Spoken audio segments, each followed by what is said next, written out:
Dan dulu aku orangnya tuh OCD parah banget gitu. Jadi kalau misalkan kayak ada barang hilang, itu benar-benar harus dicari sampai ketemu. Terus tiap abis dari manapun, pegang apapun, aku tuh harus cuci tangan. Benar-benar cuci tangan. Karena semuanya itu karena kayak dikasih tahu kali ya, didikan dari papa aku tuh benar-benar tipe orang itu benar-benar bersih banget. Kayak papa aku sehari itu mandi bisa sampai 4-5 kali. Iya beneran, jadi kayak misalkan keluar nih ya, cuma beli makan doang gitu, beli makan apa, pulang rumah mandi lagi.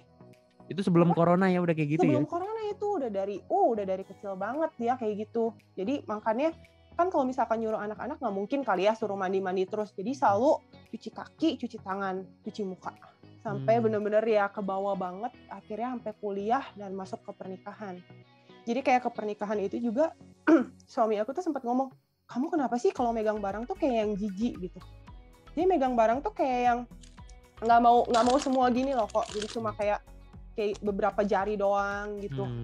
Salaman sama orang, aku langsung semprot sanitizer atau pakai tisu basah. Kan kadang orang digituin jadi tersinggung gitu ya. Itu sebelum corona Kak terjadi kasus iya, itu yang? Sebelum corona. Jadi emang bener-bener kayak yang ngejaga banget gitu untuk supaya selalu bersih gitu. Aku tuh kayak ngebayanginnya tuh si bakteri virusnya tuh merambat gitu. Tau gak kalau misalkan nggak cuci tangan kan ada di tangan nih. Dia tuh kayak ngerambat ke atas gitu loh. Jadi kayak geli sendiri gitu. Jadi buru-buru cuci tangan. Kalau nggak ya at least pakai tisu basah atau sanitizer gitu. Yang menariknya adalah pada saat kapan tuh emosi yang Polly Pocket itu di kakak hilangkan dari dirinya Kak Imel?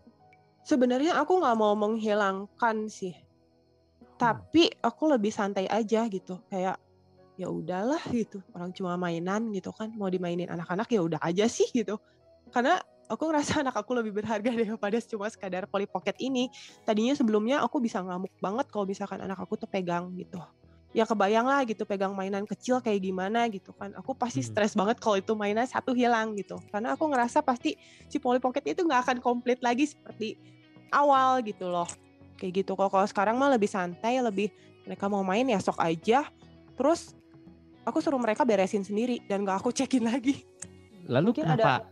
Tanya menarikku kenapa bisa berubah dari tadinya dari strict banget terus tiba-tiba bisa lebih santai. Pasti ada something karena rasanya nggak mungkin kalau misalnya kayak tiba-tiba orang yang udah sayang banget dari kecil terus tiba-tiba bisa tiba-tiba ya udahlah, itu pasti ada something shifting tuh. Aku kan kemarin ini sempat ngelepasin yang tentang orang tua tuh.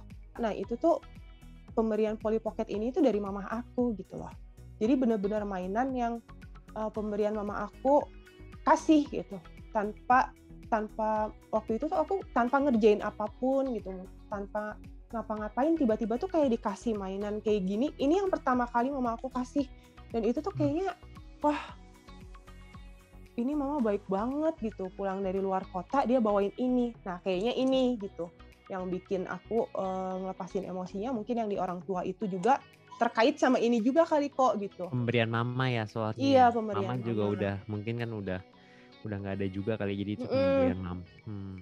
Gitu. Jadi bener-bener aku pas lagi pertama dikasih tuh kayak yang seneng banget gitu. Jadi bener-bener aku jaga semua gitu. Kalau sekarang sih ya lebih santai, ya mungkin karena itu aku sempat ngelepasin tentang orang tua gitu. Menarik. Aku agak penasaran juga. Sekarang kalau misalnya ada hilang masih nyariin nggak sih? Atau... Nyariin, berusaha nyariin, tapi nggak kayak lagi kalau dulu kan harus bongkar-bongkar, harus ini harus itu. Kalau sekarang sih paling cuma liatin kolong kayak gitu doang, nggak sampai yang gimana gitu sih kok. Oke. Berarti oke. Sip. Kak Imel memperlakukan barang sebagai layaknya seorang barang dan anak sebagai seorang anak. Kalau dulu kan memperlakukan barang seperti anak, anak ya udah gitu. Kebalik ya. Iya. Cuma aku selalu ke anak-anak minta ini aja pertanggungjawaban. Kalian udah main barangnya Mommy, tolong dijaga, tolong jangan sampai ada yang hilang. Cuma gitu aja sih ngomongnya. Dan kalau udah tolong diberesin lagi. Kalau yang OCD gimana nih Kak Imel?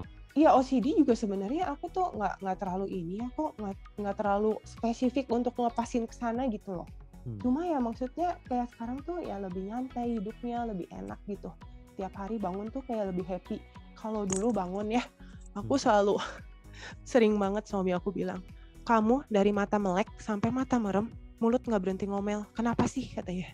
Aku sadar sih maksudnya kenapa gitu ya aku ngomel ya karena aku ngerasa kerjaan rumah belum beres gitu kan, anak belum beres, terus kadang bangun kesiangan tuh suka kayak yang Ngomel lagi aduh begini. gitu, ngomel jadi kayak uring-uringan gitu. Aduh, aku harusnya bangun bisa lebih pagi, tapi jadinya tuh ngomelnya ke semua gitu loh, tau nggak? Kalau sekarang sih aku bangun siang, ya udah aja sih gitu kan. Semuanya juga kalau misalkan aku gerubuk-gerubuk uring-uringan juga nggak akan mundurin waktu gitu. Jadi sekarang lebih ya udah sih jalanin aja gitu. Kenapa ini? Jadi ya sekarang lebih happy aja gitu jalaninnya. Dan mungkin OCD ini juga aku nggak tahu sih kenapa bisa ikutan kayak terlepas atau gimana gitu. Nggak ngerti juga sih kok. Cuma Oh, lebih enak aja gitu ngejalaninnya. Beneran. mungkin kesangkut di yang lain tiba-tiba ikut kelepas juga kali ya emosi Iya, yang menarik gitu. Tapi sekarang masih iya. OCD nggak sih Ci, jatuhnya? Si Mel Enggak, ini? enggak, Hmm. enggak parah lah gitu. Enggak parah kayak dulu. Kalau dulu tuh bener-bener ya habis pegang apapun aku harus cuci tangan. Hmm. Kayak dulu kan aku kan punya beberapa peliharaan kan gitu, kayak Hmm. reptil-reptilan gitu. Jadi kayak misalkan habis pegang kura-kura, buru-buru cuci tangan. Padahal kura-kuranya tuh kura-kura darat gitu, yang bukan tipe yang di air bau apa segala macem gitu kan. Lu Hmm. harus cuci tangan, harus ini, harus itu. Nah sekarang tuh megang, aku punya kamelion gitu, aku Hmm. pegang, ya udah aja sih nggak perlu cuci tangan, nggak perlu apa, jadi ngajakin dia main juga santai gitu, jadi enak aja lah kok gitu. Lucu ya, berarti semuanya awalnya dari papa tapi sampai ngerembet kemana-mana ya, bener-bener Iya, sampai bener. ada yang ngerembet kemana. Bahkan sampai kayak aturan-aturan, papa yang dulu papa terapin ke aku tuh ke bawah loh, ke bawah ke anak-anak. Serius, jadi kayak kerasnya gitu, terus kayak aku otoriter banget gitu kan. Jadi tipe yang dominan banget gitu, di rumah tuh aku yang ngatur semua kayak gitu. Itu ke bawah semua dari papa. Kalau sekarang enggak sih, aku ngebayanginnya juga udah, aduh dulu aku gitu banget ya gitu, ke anak aku harus gini, harus gitu, pokoknya strict banget gitu. Nggak boleh kalau misalkan anak aku tuh harus kayak melenceng sedikit apa gitu, nggak bisa gitu. Itu aku pasti marahnya bener-bener marah banget. Dengar-dengar dari Rio Mhm. juga, Kak Imel nih udah ngelakuin kupas bawang sendiri, kupas emosi sendiri nih. Kupas Boleh bawang. sharing nggak nih tentang kupas emosi ini nih? Iya, jadi aku kemarin itu sempet melepaskan beberapa emosi-emosi gitu kan. Pas abis koreo kasih videonya tuh Iya, yang di grup kan, iya, yang yang itu lucu sih. Terus yang udah mecat gitu orang ya, ah, yang iya mecat. bener. Ada yang blacklist segala macam kayak gitu Oh, kan. Terus pas aku liatin, caranya begitu. Oke, kayak gitu. Soalnya dulu ikut kelas Korea tuh aku sama sekali nggak kebayang gitu. Apaan tuh ngelepasin emosi? Gimana caranya ngelepasin emosi? Sedangkan aku kan kuliahnya juga psikologi gitu ya. Jadi hmm. kayak masa iya sih gitu. Nah jadi pas lagi kemarin ikutin deh coba caranya diikutin. Iya loh, lega dan ternyata akarnya tuh ketemu gitu. Akar yang bener-bener tak disangka, tak dinyana itu bener-bener, "Hah, kok bisa ke situ sih?" Cuma gara-gara dari kayak satu kata itu bisa ngerembet sampai ke bawah gitu. Ternyata tuh emang ada di dalam diri aku gitu, yang aku juga nggak sadar gitu ya. Tapi ya Hmm. untungnya ngikutin dan akhirnya ketemu dan terlepaskan, begitu. Dan aku cerita lagi ya kok, Ya, yang iya, iya. tentang yang kupas emosi ini gitu ya. Hmm. Kemarin kan aku sempet ada ketakutan tuh yang soal, Hmm. anak aku batuk yang nggak sembuh-sembuh Hmm. itu loh. Sampai akhirnya kemarin itu udah ke beberapa dokter ya. Dokter pertama itu mendiagnosa kayak, "Oh Bu, ini kayaknya bronkitis deh, gini," gitu kan. Ya udah deh Dok, saya minta obatnya dulu gitu kan. Minta obatnya dulu, terus, udah aku minumin tuh obat macam-macam. Ternyata nggak sembuh. Makan permen enggak, makan kerupuk enggak, makan coklat enggak. Pokoknya anak aku tuh kayak sengsara banget lah gitu. Kok nggak makan apa-apa tapi batuk aja gitu, nggak stop-stop gitu ya. Terus akhirnya sampai kemarin dibawa juga ke rumah sakit yang cerita aku berantem sama suami aku itu loh. Itu lagi bawa anak Hmm. aku kan Iya, gitu iya. untuk cek itu. Nah ternyata dokternya itu suspek alergi. Cuma kita tuh sebenarnya keturunan yang papanya tuh nggak ada alergi, aku nggak ada alergi gitu. Jadi aku nggak tahu anak aku tuh alergi apa gitu. Itu sampai hari keberapa minum obat tuh nggak sembuh juga loh kok. Karena dokternya udah bilang, pokoknya kalau misalkan 3 hari ini masih nggak sembuh juga, kemungkinan ada TBC Bu katanya. Aduh, TBC gitu ya 6 bulan gitu kan obat nonstop gitu. Terus teman-teman juga pasti ngejauh semua gitu kan. Kasihan Hmm. lah anak aku nggak bisa main sama siapa-siapa gitu. Kemarin ini hari apa yang aku lepasin emosi batuk itu kok, yang aku benar-benar ketakutan tentang batuk itu, akhirnya emosinya kan juga sampai ngerembet tuh kayak pekerjaan apa segala macem gitu kan, Hmm. yang ada takut kemiskinan atau takut bangkrut dari orang tua lagi gitu kan.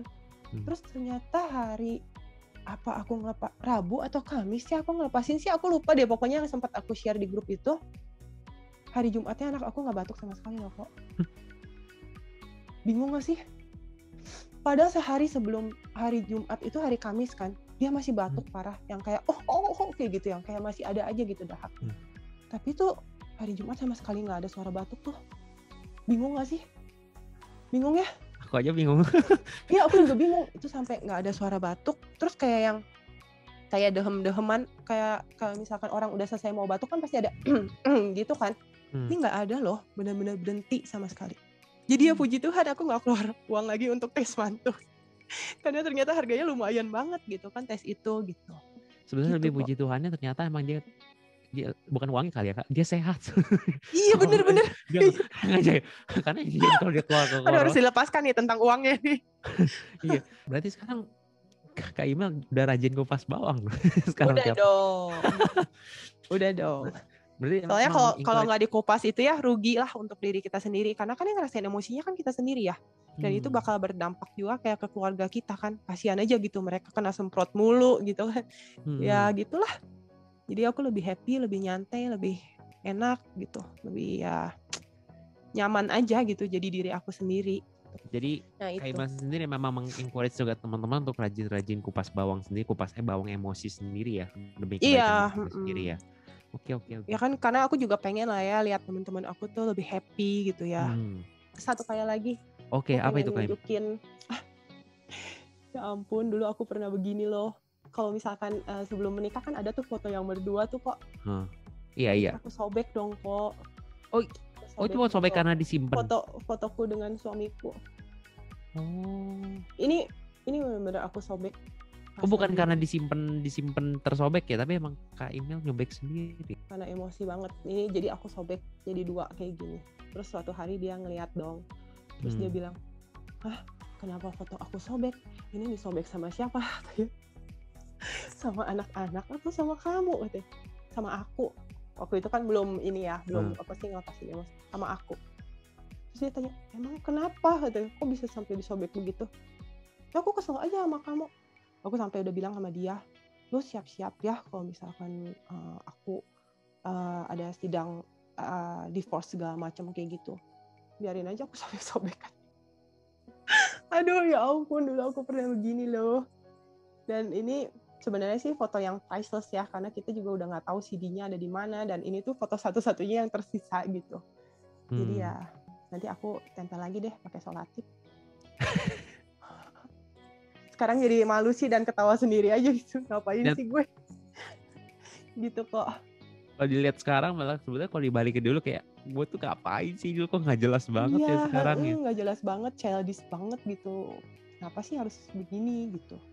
Oke deh Kak Imel, thank you banget untuk sharingnya. Ini semoga menguatkan orang-orang lain yang mengalami hal yang sama seperti Kak Imel ya, yang udah hampir mau divorce juga. Semoga kalau dengan ini jadi beres dan akhirnya kembali damai, kembali fun, kembali ketawa-ketawa lagi, seru-seruan ya. Kayak awal pertama kali jatuh cinta ya, bener ya. Iya bener, ngetawain diri sendiri aja atas kelakuan yang lagi dulu. Aduh, kacau. Oke, thank you Kak Imel. Thank you kok. Yo, thank you. Dadah.